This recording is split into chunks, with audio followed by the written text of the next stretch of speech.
Il y a un terme sur l'assurance vie, c'est le moment du décès. Oui. Est-ce que dans ce moment-là, l'assurance vie reste aussi un formidable instrument de protection? Protection de qui? Des bénéficiaires que vous aurez désignés.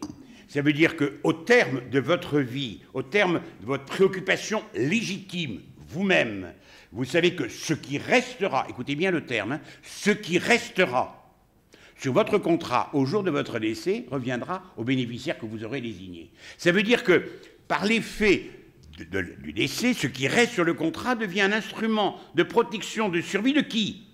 De vos êtres les plus chers, de votre épouse, de votre époux, de votre camarade de jeu. Camarade de jeu, vous voyez ce que je veux dire? Non, vous voyez pas. Alors je vous expliquerai si vous voulez, mais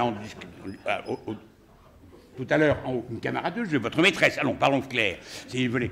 Ou un enfant, c'est-à-dire, peu importe, vos enfants, ce qui restera profitera aux bénéficiaires que vous aurez désignés.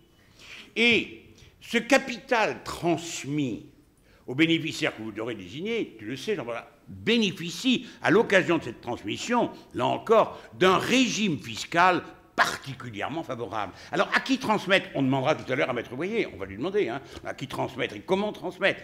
Mais, de manière large, je dirais, vous désignez un bénéficiaire, on verra comment, et ce bénéficiaire que vous aurez désigné, qu'il s'agit alors de protéger. Vous n'êtes plus là, vous n'avez plus besoin du capital. Le capital restant sur le contrat va servir à la protection de la vie de ceux qui vous survivent, les êtres chers. OK?